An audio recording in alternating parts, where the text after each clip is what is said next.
Nesse vídeo eu vou te mostrar o passo a passo para você escolher o melhor fundo imobiliário para você investir. Eu vou te mostrar o melhor jeito e o jeito certo para você analisar qualquer fundo que você quiser e decidir se ele realmente é bom para você ou não. Então, sem enrolações, bora pro vídeo! Para você escolher o melhor fundo imobiliário, você precisa saber quais estão listados na Bolsa de Valores hoje em dia. Para isso, eu vou estar deixando um site aqui na descrição que chama Funds Explorer. Nesse site, você pode ver todos os fundos disponíveis para você comprar e você pode analisar todas as métricas e todos os indicadores que são necessários para você decidir se um fundo é realmente bom se investir nele ou se não é bom você investir nele. Então vamos começar pelo nosso primeiro indicador, que é a taxa de vacância, que nada mais é do quanto do potencial geral desse fundo está deixando de ser utilizado. Então vamos a um exemplo. Se o espaço total desse fundo que você está analisando é 1.000 metros quadrados e o espaço vacante dele é 100 metros quadrados, a taxa de vacância desse fundo vai ser de 10%. Que nesse exemplo que a gente usou, seria o 1.000 dividido por 100. O resultado disso é 10, ou seja, 10% de vacância.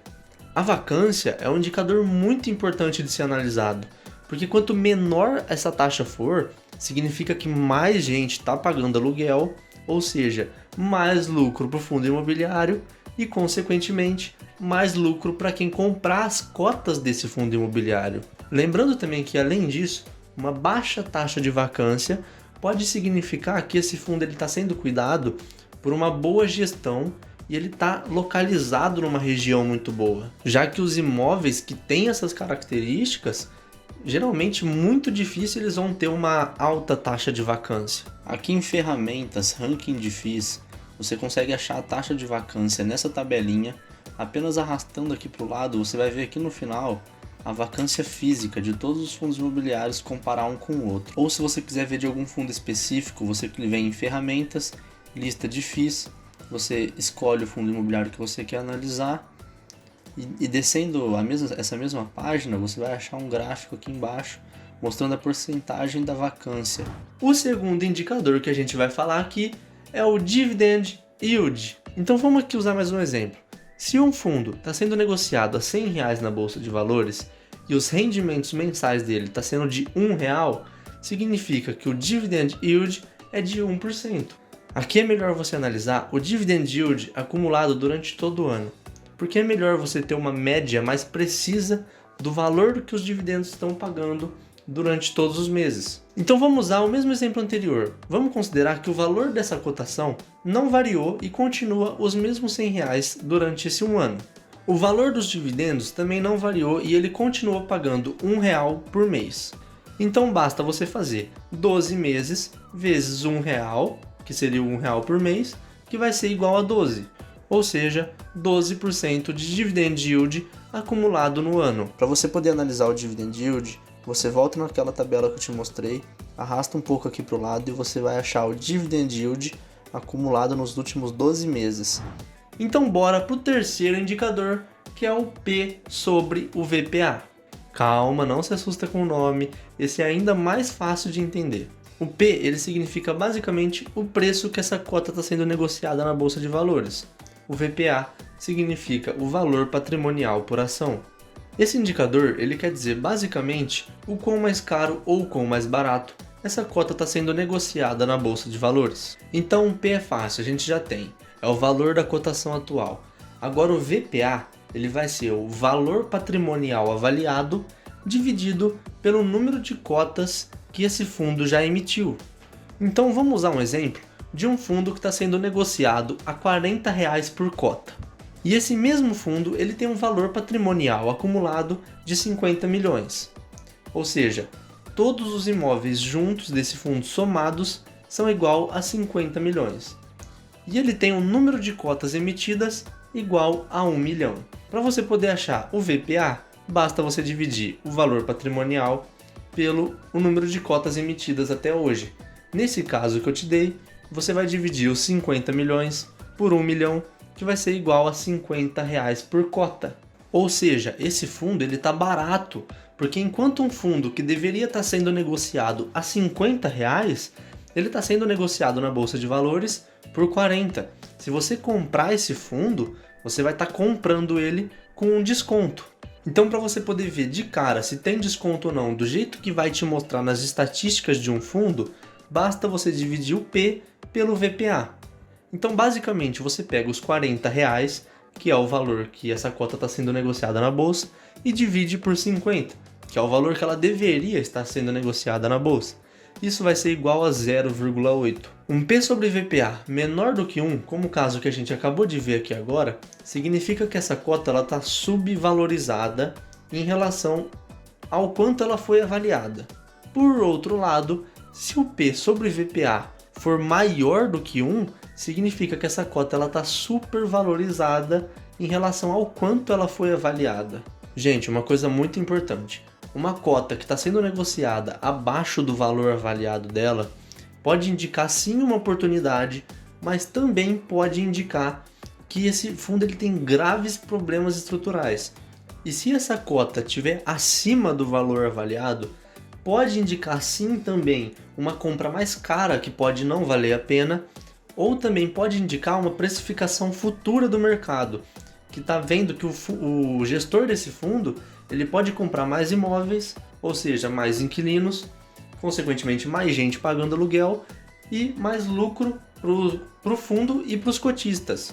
Então, resumindo, nunca deixe de analisar todos esses indicadores que eu estou falando nesse vídeo de uma forma conjunta. Eles não podem ser analisados isoladamente.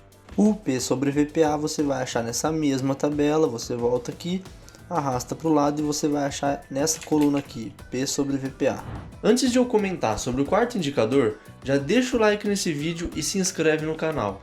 Não se esqueça também de ativar o sininho das notificações para você não perder os próximos vídeos. A gente já está chegando muito perto dos 100 inscritos, então como uma forma de agradecimento e uma forma de incentivo, se a gente bater 100 inscritos até o lançamento do próximo vídeo, eu vou estar deixando uma lista nele com 5 fundos imobiliários, que é para você poder aplicar todo o conhecimento que eu estou passando nesse vídeo aqui. Então agora que você já se inscreveu no canal, ativou o sininho das notificações e deu like, eu vou falar sobre o quarto indicador, que é a diversificação do fundo. A diversificação do fundo nada mais é do que quantos ativos imobiliários esse fundo tem.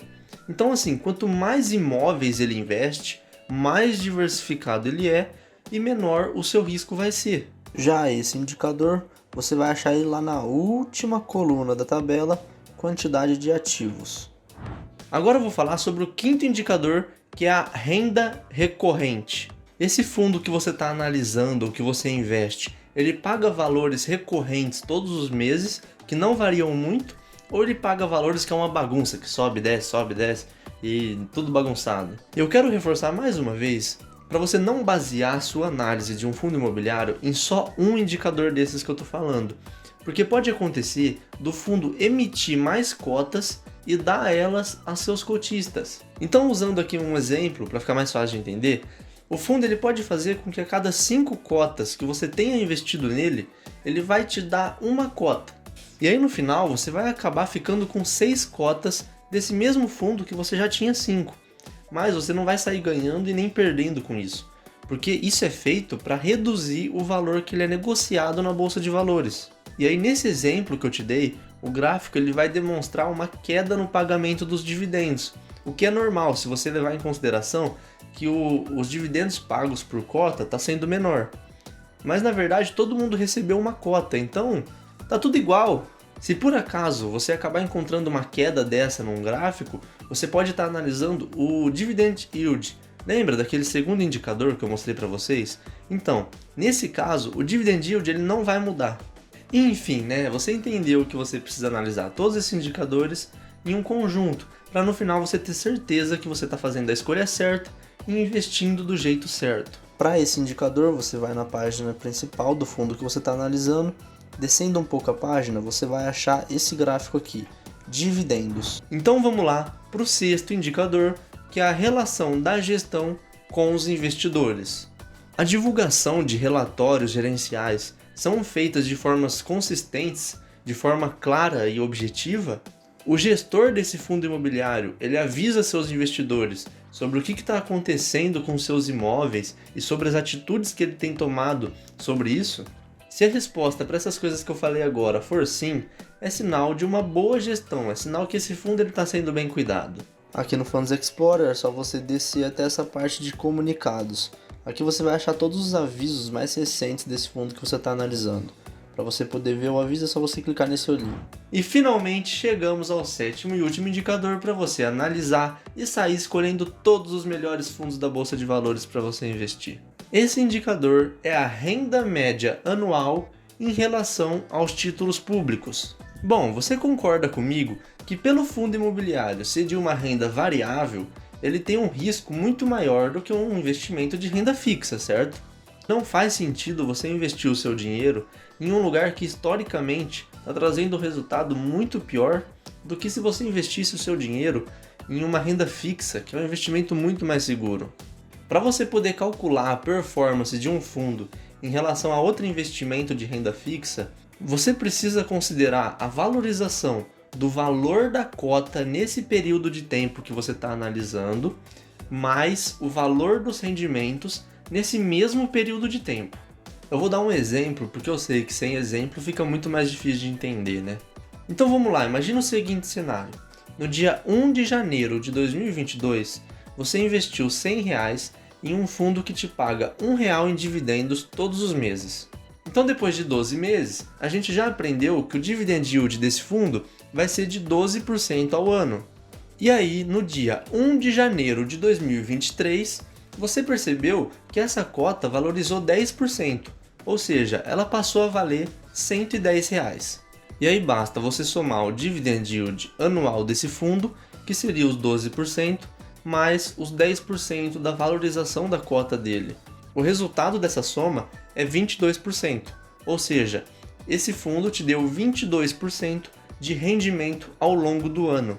Essa conta que a gente acabou de fazer agora, ela está perfeita, bonitinha, se você nunca reinvestiu os dividendos que você ganhou desse fundo. Agora, se você usar esses rendimentos, se você usar aquele dinheiro que cai na sua conta todos os meses desse fundo imobiliário para reinvestir em novas cotas dele, você vai ter um efeito muito maior, você vai ter um lucro muito maior por conta dos juros compostos, a famosa bola de neve que o pessoal fala por aí. Ó, não se esquece da meta, hein? Se a gente bater 100 inscritos até o próximo vídeo, eu vou liberar aqui 5 fundos imobiliários para você analisar do jeito que eu tô te ensinando nesse vídeo, hein? Então já se inscreve aqui no canal, ativa o sininho das notificações para você não perder esse próximo vídeo e deixa o like, né? Eu vou ficando por aqui, até o próximo vídeo, falou!